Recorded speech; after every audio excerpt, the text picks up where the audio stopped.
Hello. അപ്പം നമ്മുടെയൊക്കെ ജീവിതം എന്ന് പറയുന്നത് ഇത്രയൊക്കെ ഉള്ളൂ. എനിക്ക് നിങ്ങളെക്കുറിച്ചൊക്കെ പറയാൻ വാക്കുകളില്ല. അത്രയും എനിക്ക് സന്തോഷമുണ്ട്. ഇത്രയും ആൾക്കാരുടെ ഒരു സ്നേഹം, സപ്പോർട്ട്, ഒരു ഭയങ്കര എന്താ പറയുക, അത്രയും നിങ്ങളുടെ ഒരു സപ്പോർട്ട് എനിക്കുണ്ടായിരുന്നു. എനിക്ക് ടെൻഷൻ ഉണ്ടായിരുന്നു. കാരണം ക്യാൻസർ ഉണ്ടായിരുന്നൊരു വ്യക്തിയാണ്. അപ്പോൾ അമ്മയ്ക്ക് എന്തെങ്കിലും പ്രശ്നം ഉണ്ടാവും, വീണ്ടും പോയി കിടക്കേണ്ട ഒരു അവസ്ഥ ഉണ്ടാവും. റിപ്പോർട്ട് വരുന്നതിന് മുന്നേ അങ്ങനെ കുറച്ച് താമസങ്ങളും കാര്യങ്ങളും അപ്പോഴും ഒരു ടെൻഷനായിരുന്നു, എന്താണ് റിപ്പോർട്ട് ഇവിടെ വരെ എത്താത്തത്, അങ്ങനെയൊക്കെ. ഇപ്പം എന്താ പറയുക, എനിക്ക് പറയാൻ വാക്കുകളില്ല. നിങ്ങളുടെയൊക്കെ ഒരു സ്നേഹം, സപ്പോർട്ട്, പ്രാർത്ഥന, ദൈവം എൻ്റെ കൂടെ ഉണ്ട്.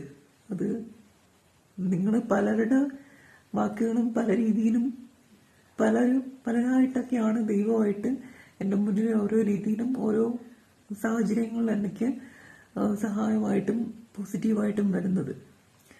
അപ്പം നമുക്ക് ജീവിതങ്ങളിൽ ഒരുപാട് കഷ്ടങ്ങൾ വരുമ്പോഴാണ് നമ്മളുടെ കൂടെ ഉള്ള യഥാർത്ഥ മനുഷ്യനെ നമുക്ക് മനസ്സിലാവും. അല്ലാതെ എപ്പോഴും നമ്മുടെ നല്ലത് കാര്യങ്ങളിൽ കൂടെ ഉണ്ടാവുന്നവരല്ല സത്യത്തിൽ യഥാർത്ഥ ആൾക്കാർ. എൻ്റെ ഒരു മോശം അവസ്ഥയിലും എൻ്റെ കൂടെ നിൽക്കുന്ന അവരാണ് യഥാർത്ഥ ദൈവങ്ങൾ സത്യത്തിൽ. ഇപ്പം എന്താ പറയുക, എനിക്ക് നിങ്ങളൊക്കെ ഒരു സ്നേഹത്തിനും സപ്പോർട്ടിനൊക്കെ ഒരുപാട് നന്ദിയുണ്ട്. അപ്പം എൻ്റെ റിപ്പോർട്ട് അറിഞ്ഞല്ലോ. റിപ്പോർട്ട് കുഴപ്പമൊന്നുമില്ല. അതൊരു റിയാക്റ്റീവ് ലിംഫ് നോഡാണ്.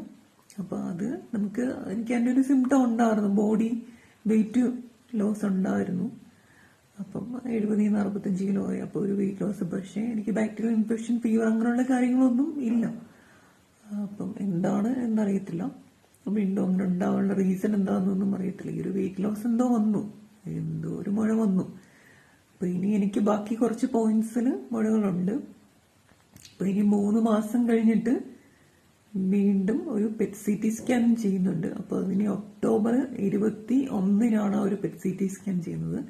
അപ്പോൾ അതിനുശേഷം ആ ഒരു മുഴയുടെ സ്റ്റാറ്റസ് നോക്കിയിട്ട് പിന്നെന്താന്നുള്ളത് അപ്പോഴ്. അപ്പോൾ ഇപ്പോൾ ഉള്ളത് എന്തായാലും ഒരു കുഴപ്പമില്ലാത്തൊരു കേസായിരുന്നു. അപ്പോൾ എന്താ പറയുക, എനിക്ക് സന്തോഷമുണ്ട്. നിങ്ങളുടെയൊക്കെ ഒരു സപ്പോർട്ട്, പ്രാർത്ഥന, എനിക്ക് അത് മതി. നിങ്ങളുടെയൊക്കെ സ്നേഹം എനിക്ക് ഇനിയും മുന്നോട്ടുണ്ടാവണം. എനിക്ക് പറ്റുന്ന പോലെയൊക്കെ ഞാൻ എന്തെങ്കിലും വീഡിയോ, ഫോട്ടോ ഒക്കെ ഞാൻ ചെയ്യാം. എനിക്ക് പറ്റുന്ന പോലെ ഒക്കെ ഞാൻ ചെയ്യാം. എന്നെ സപ്പോർട്ട് ചെയ്യാം. നിങ്ങളുടെയൊക്കെ ഒരു സ്നേഹവും ഇതുകൊണ്ട് മാത്രമാണ് ഇത്രയും ഞാൻ മുന്നോട്ട് പോകുന്നത്. Thank you so much. Thank you.